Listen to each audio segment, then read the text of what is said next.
Welcome to God's Handiwork, our daily devotional. Remember that you are God's handiwork, created in Jesus Christ to do God's work, which God prepared in advance for you to do. This is Minister Alice from Dallas, Texas. So we'll be talking about the perfect gift that God has given us, nourishing that gift, because our gift opens doors and takes us before kings. And asking the question, vision is the thing that will bring us to our fulfillment. So many people go through life just living. They don't feel fulfilled. They have jobs just to have their needs met, have their bills paid, and they don't pursue what they have a passion for. There are people who, like we said last week, who fight for injustices. They're angry when they see something is going wrong, or they're empathetic to orphans or to widows, or they love motivating people. That is their niche. So we need to find our niche and focus on it, and then zone on it, refine that gift, and live in it. So today I wanted us to talk about Proverbs 3:5, which says we need to trust God and lean not on our own understanding. A good example of that is when you see children playing games like blindfolded. The other child will tell them, move to the right, move to the left, sit down, or just stand there, touch this, touch that, or just blindly guiding the child, and the child acknowledges and follows direction.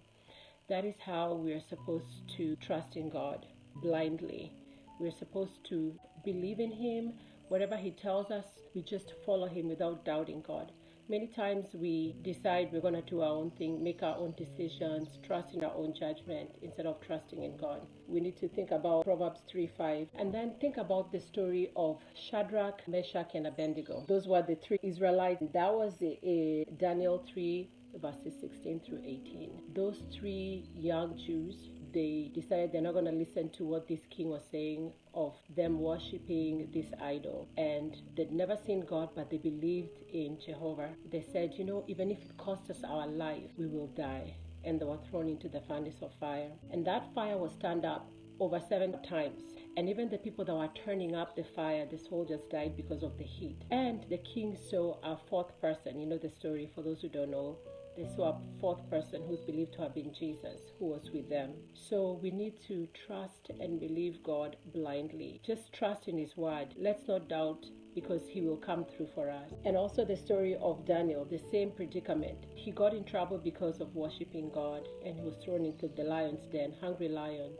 And because of his faith in God, he just trusted God in keeping him alive. And when the king came to see him in the morning, he said, Daniel, did the God that you believe in save you? And Daniel said yes. The angel of God closed the mouths of the lions. So I also want to encourage myself in completely relying and trusting in God in all the decisions I make.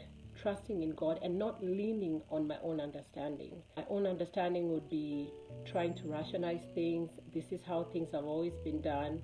This is how I should do things. No, I need to seek the mind of God in everything that I'm doing. And finally, I just wanted to share about taming the tongue. The tongue can build or destroy. And the tongue has been known to destroy and break families and friendships. And the tongue has been known to uplift and save. So I just want to encourage every one of us to use our tongue to uplift each other, to speak positive words. The power of life are in the power of the tongue. So I want to encourage us to speak positive things, speak life, not death. And in James 3:18 it says, when you sow peace, you put in the time to sow peace. You're a peacemaker.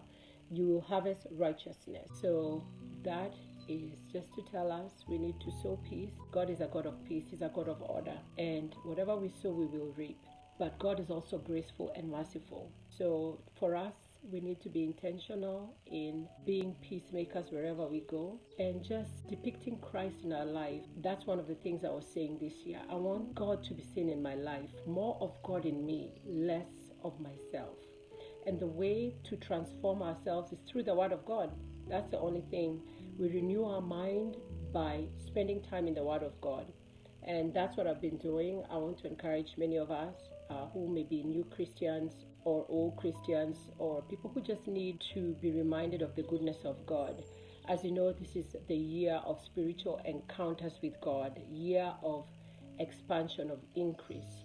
And I'm trusting God to increase every one of us in any area that we are lacking in our life, be it financial, be it through our relationships, be it through work, anything that we may feel we are lacking. I ask God to meet us at that point of need and to intentionally seek the mind of God. Be intentional. So that's what I wanted to share today, and we'll continue talking about vision and the way it brings us to fulfillment. And the last verse I want to talk about for vision is Proverbs 19, verse 21. Many are the plans in a man's heart, but it is the Lord's purpose that prevails. So we need to set goals. God is a God of revelation. The way to get revelation is through dreams, through prayer, through confirmation from other people.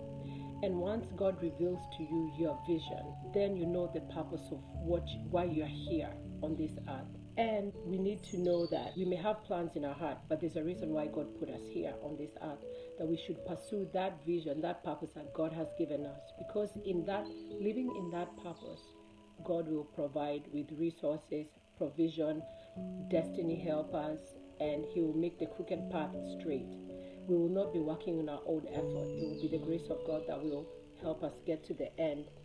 So no matter how busy we are, we need to be intentional in accomplishing that which we feel or we know in our heart that God has put us here on earth for. And in doing so, we will be fulfilling God's purpose for our life. As I said, some people are, here to motivate others. We have those who help the homeless. That niche that you have, let's nurture it so that we can help not just ourselves. We're not just here for ourselves. We're here for other people. So let's be intentional in giving, and we will receive. God bless you. Have a good week, and we'll see you soon.